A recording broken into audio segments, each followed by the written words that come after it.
কথা ক'বলৈ একো নাথাকিলে এনেই লেকচাৰ মাৰি নাথাকিবা নীৰৱক দিল্লীলৈ হানিমুন কৰিবলৈ পঠোৱা নাই বিজনেছৰ কামত পঠাইছে দেউতাই কিটো এটা এনেও মূৰ্খ এইবোৰ কথা মগজুত সোমাই ল'ব লাগিলে হ'ল আৰু এইটো দেখোন দিগন্ত সি অদিতিৰ লগত কি কথা পাতি আছে আমি ইয়াত থকা কথাটো সি কেনেকৈ গম পালে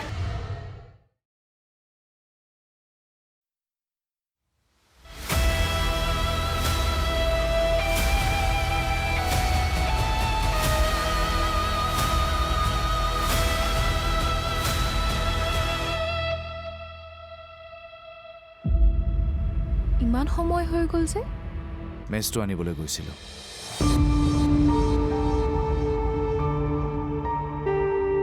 মই নথকাত তোমাৰ দিগদাৰ হোৱা নাইতো নাই ইমান দেৰি নহা দেখিহে চিন্তা হৈছিল হে ভগৱান মোৰ লগতনো এইবোৰ কি হৈ আছে অদিতিক মই ভাল পাওঁ অদিতিক ইমান বুজিবলৈ চেষ্টা কৰিছোঁ কিন্তু এতিয়া অদিতিক বুজিব পৰা নাই কিয় আমি ইয়ালৈ অহাৰ কথাটো দিগন্তই কেনেকৈ জানিলে অদিতিয়ে ক'বই লাগিব এটা সমস্যাৰ পৰা মুক্তি পোৱাই নাই আকৌ আন এটা সমস্যা আহক সেৱা কৰোঁ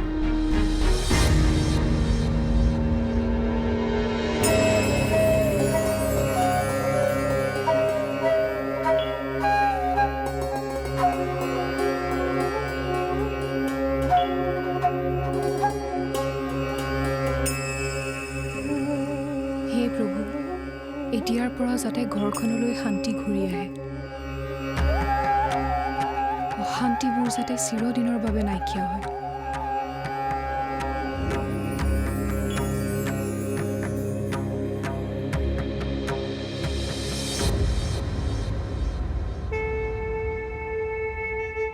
কি হ'ল একো নাই ব'লা আহা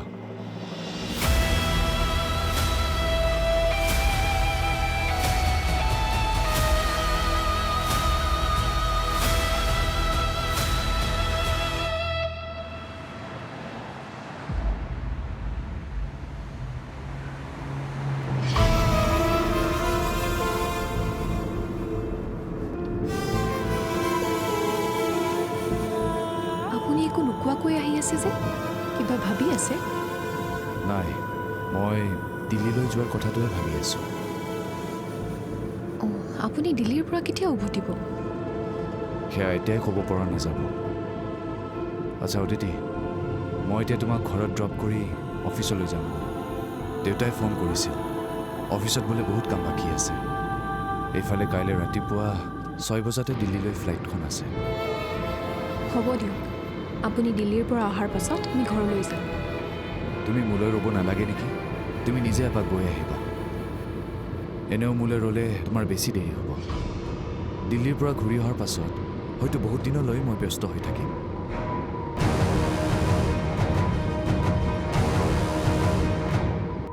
এতিয়া মই কি কৰোঁ ঘৰখনৰ কথাবোৰ তোমাক কৈছোৱেই তেতিয়াহ'লে তুমি বিয়াত বহি দিয়া তোমাৰ বাবে কি ভাল ল'ৰা এটা নোলাব নেকি নহ'লে মই চাই দিওঁ এটা ধেমালি নকৰিবা কথাটো চিৰিয়াছ তোমাক মা দেউতাই ইমান সোনকালে বিয়া দিব খোজা কাৰণটো কি ক'ব নোৱাৰোঁ মোৰতো আৰু পঢ়িবলৈ মন আছিল কিন্তু মাহঁতে মানি লোৱা নাই বিয়া দিবই নহ'লে আৰুনো মই তোমাক কথাটো এনেকৈ কওঁনে তেতিয়াহ'লে ময়ো কিবা এটা ভাবোঁ ৰ'বা তোমাৰ ঘৰৰ মানুহে মোক একচেপ্ট কৰিবতো কৰিব তুমি তোমাৰ মা পাপাক মোৰ বিষয়ে কৈছিলানে তুমি মোৰ ভাল ফ্ৰেণ্ড বুলিতো জানেই আৰু হয়তো তোমাৰ লগত কথা পতা দেখি কথাবোৰ অনুমান কৰিছে এতিয়া বাকীখিনি কথা মই মাৰ লগত এবাৰ পাতি চাব লাগিব যদি তোমাৰ মায়ে মোক পচন্দ নকৰে তেতিয়া মোৰ মায়ে তোমাক পচন্দ নকৰাৰ কোনো কাৰণেই নাই মা মোৰ বন্ধুৰ দৰে আৰু মোৰ পচন্দক মায়ে কেতিয়াও বেয়া বুলি নকয়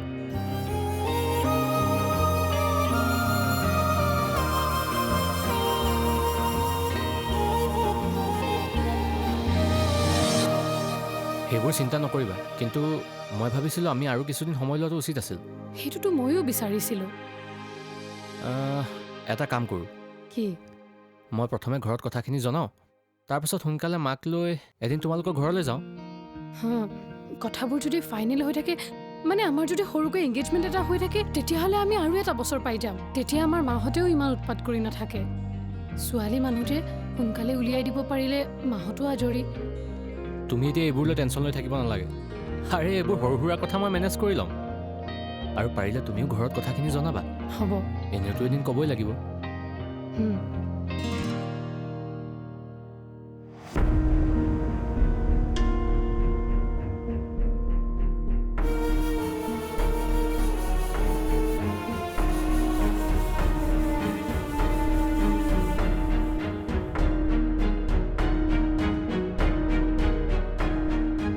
আপুনি অফিচলৈহে যোৱা কথা আছিল।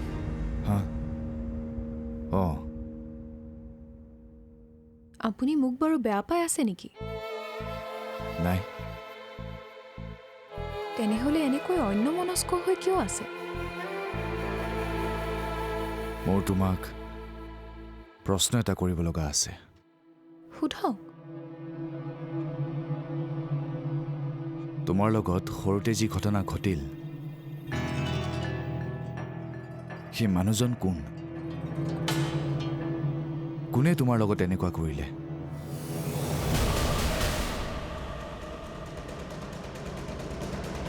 শুন মাজনী, এতিয়া যদি তহঁতৰ সংসাৰখন ভাল হ'বলৈ আৰম্ভ কৰিছে, তই নীৰৱৰ আগত ৰাজ ফুকনৰ কথা কেতিয়াও বেয়াকৈ নকবি। ৰাজ ফুকনে যদি তোৰ লগত সঁচাকৈ এনে কাম কৰিছিল, কেনেবাকৈ যদি নীৰৱে কথাটো গম পাবলগীয়া হয়, তেন্তে কথাটোৱে কিন্তু বেলেগ ৰূপ ল'ব। তই অতীতৰ কথাবোৰ পাহৰি যা মাজনী। এতিয়া তই তোৰ সংসাৰখন বচাবলৈ ৰাজক একেবাৰে অচিনাকিৰ দৰে মাতিবি। নীৰৱে কথাটো তোক সুধিব, কিন্তু তই কাকো চিনি নাপাওঁ বুলি কবি। ঘৰখনত আকৌ অশান্তি হ'বলৈ নিদিবি। ৰাজে যদি তোক পাহৰি যাব পাৰিছে, তইও পাহৰি যা মাজনী। ভাবি ল, বিয়াৰ আগতে তই ৰাজ ফুকনক কেতিয়াও লগেই পোৱা নাছিলি। অতীতক পাহৰি থকাৰ বাহিৰে এইবোৰ সমস্যাৰ সমাধানৰ আৰু কোনো পথ নাই মাজনী। হ'ব মা।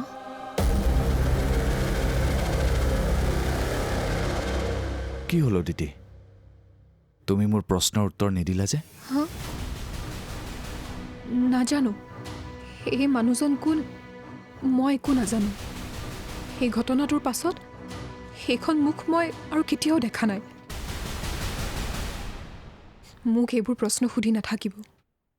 সেইবোৰ প্ৰশ্ন বাৰে বাৰে সুধিলে মোৰ অশান্তি হয়।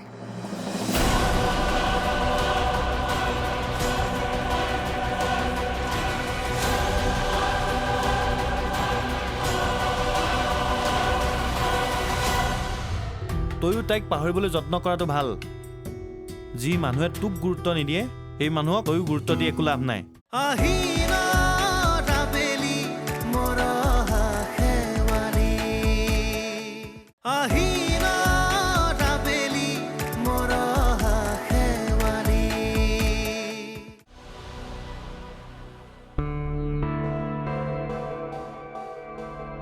কি হ'ল? তইতো অদিতিৰ ওচৰলৈহে যোৱা কথা আছিল, তই আকৌ মোক ইয়ালৈ মাতি পঠালি যে? অদিতিক মই মন্দিৰতে লগ পালোঁ। মন্দিৰত? অঁ, কথাবোৰ কলি? তাই মোৰ কথাবোৰ শুনিব নোখোজিলে। চাচোন, তাইৰ ভালৰ কাৰণে মই কথাবোৰ ক'বলৈ গ'লোঁ আৰু তাই বাদ দে, যদি তাই কথাবোৰ শুনিব খোজা নাই তেনেহ'লে ঠিকেই আছে। চা, তই বিপদ এটাৰ সম্ভেদ পাই তাইক কথাবোৰ ক'ব খুজিছিলি। বিপদটোৰ পৰা বচাবলৈ চেষ্টা কৰাটো তোৰ দায়িত্ব বুলি ভাবিছিলি, কিন্তু তাই কথাখিনি শুনিবই নোখোজিলে। ধনী মানুহৰ ঘৰলৈ বিয়া হৈ গৈ তোক তাই পাহৰিবলৈ যত্ন কৰিছে। মই ভাবোঁ তয়ো তাইক পাহৰিবলৈ যত্ন কৰাটো ভাল। যি মানুহে তোক গুৰুত্ব নিদিয়ে, সেই মানুহক তয়ো গুৰুত্ব দি একো লাভ নাই।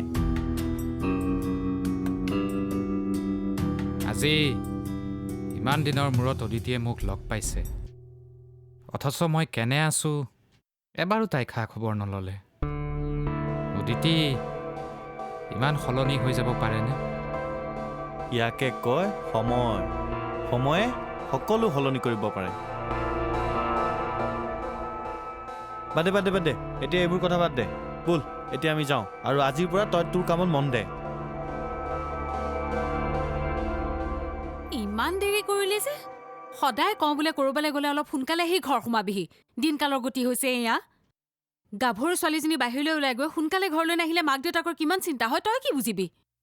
মানে মা, মই ঋষিক লগ পালোঁ, সেইকাৰণে অলপ দেৰি হ'ল। কোন ঋষি অ'? মোৰ ভাল বন্ধু, সিয়ে মোক আহি থৈ গ'লহি। মইতো তোৰ মুখত কেতিয়াও এই নামটো শুনা নাই। কেতিয়াও তোমালোকক কোৱা নাই আগতে।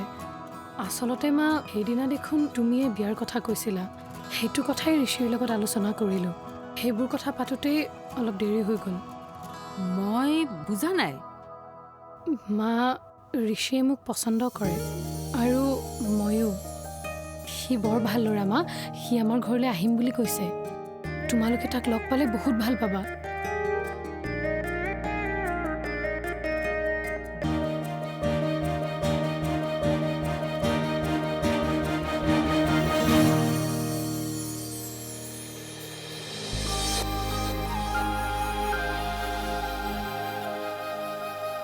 দেউতা এই টিকেট কনফাৰ্মেশ্যনৰ মেছেজটো তোৰ মোবাইলত যাব লাগে পাইছোঁ দেউতা কাইলৈ 6টা বজাত ফ্লাইট তই ৰেডি হ মই অলমষ্ট ৰেডি দেউতা এই ফাইলটো ল ভালকৈ কথা পাতিবি তোৰ ওপৰত মোৰ বিশ্বাস আছে এটা পজিটিভ ৰিজাল্টেই আহিব হয় দেউতা দিল্লী গৈ পাই মোক সকলোবোৰ ইনফৰ্মেশ্যন দি থাকিবি হ'ব দেউতা এতিয়া যা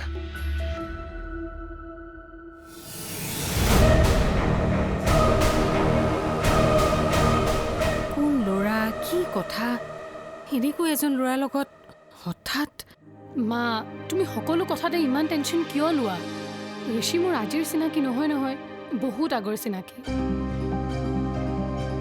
ঘৰ ক'ত আচল ঘৰ গুৱাহাটীত দেউতাক ভাল ব্যৱসায়ী মাক PWDত চাকৰি কৰে ল'ৰা এজনেই ইমান ধনী মানুহে তাতে কি হ'ল মাজনীবাৰ ঘৰখনতো ধনী তেওঁলোকে জানো মাজনীবাক পচন্দ কৰা নাছিল কথাটো তেনেকুৱাই ধন টকা পইচাতকৈ বেছি মানুহৰ মনটোহে ডাঙৰ কথা মা তুমি এবাৰ ঋষিক লগ কৰি লোৱা পাছৰ কথা পাছত দেখা যাব এনেও তোমালোকৰ অপচন্দ মতে মই বিয়াত নবহোঁ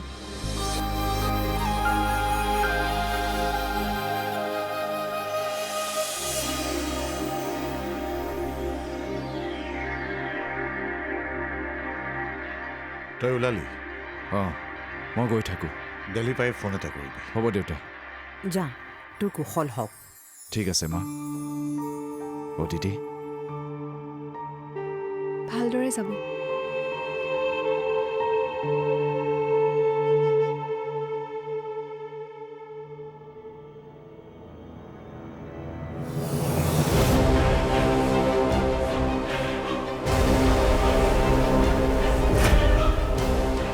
এতিয়াহে খেলখন ভালকৈ জমিব এতিয়া অদিতিক মই বহুত প্ৰশ্নৰ উত্তৰ দিবলৈ বাধ্য কৰাম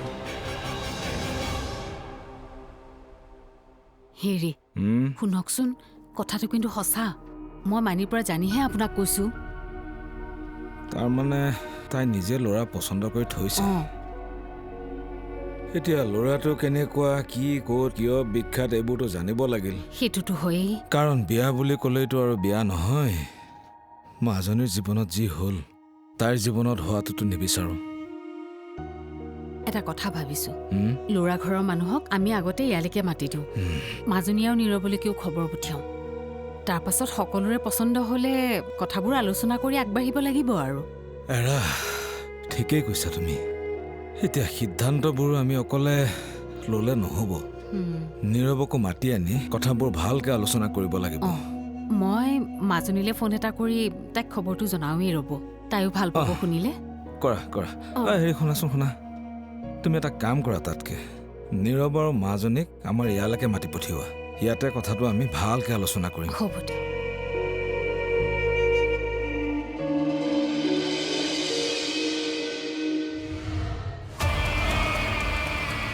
আপুনি কি ক'ব খুজিছে আপোনাৰ সৰু বোৱাৰীৰ কথাই ক'ব বিচাৰিছোঁ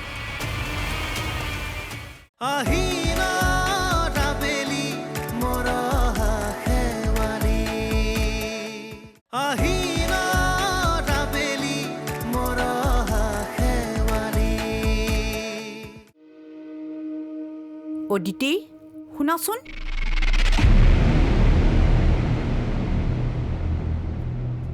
বহা এই নীৰৱে ফোন কৰিছিল নে সি দিল্লী গৈ পালেগৈ নাই মই তেখেতক ফোন কৰিছিলোঁ মা কিন্তু তেখেতৰ ফোনটো এতিয়াও ছুইচ অফ বুলিয়েই কৈছে সি চাগে পোৱাগৈ নাই হ'ব পাৰে পিছে মা আজি দেখোন দেউতাক দেখা নাই বহুদিনৰ মূৰত এওঁ আজি পাৰ্টি অফিচলৈ গৈছে ইলেকশ্যন আহি পালেহিয়ে নহয় এতিয়া আৰু এনেকৈ পাৰ্টি অফিচলৈ অহা যোৱা চলিয়ে থাকিব তুমিতো এইবোৰ দেখাই নাই ঘৰখনত মানুহৰ ভিৰ আৰু ইলেকশ্যন শেষ নোহোৱালৈকে আমাৰ আৰু গাত শান্তি নাই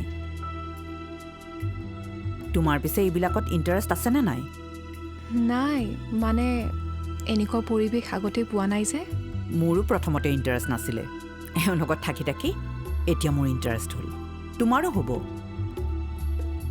তুমি মানুহখিনিৰ লগত লগ লাগি অলপ ৰন্ধা বঢ়াখিনি চাই দিয়াগৈ যোৱা মাছ লৈ থৈছোঁ টেঙা মাছৰ জোলখন তুমিয়ে বনাবা যোৱা ঠিক আছে মা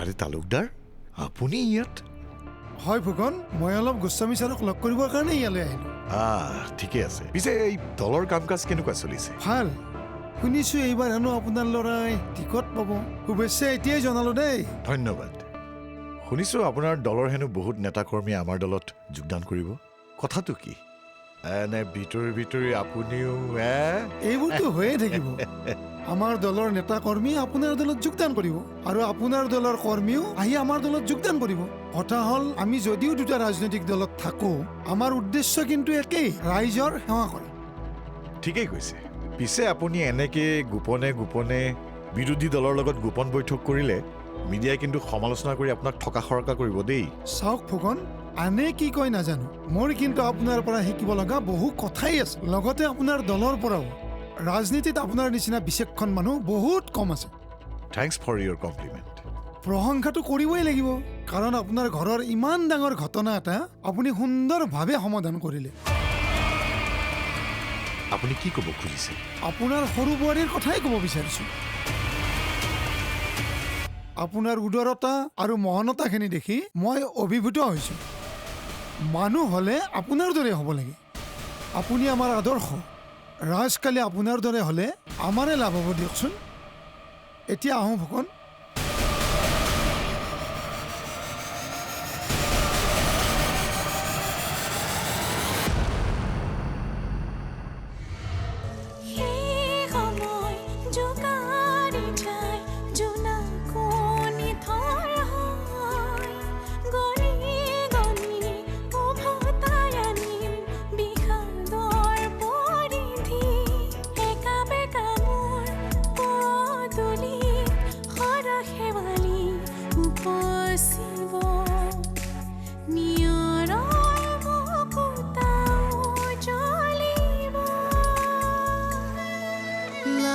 লাহে বৈ উলাহৰে নৈ জীৱন এটি হয়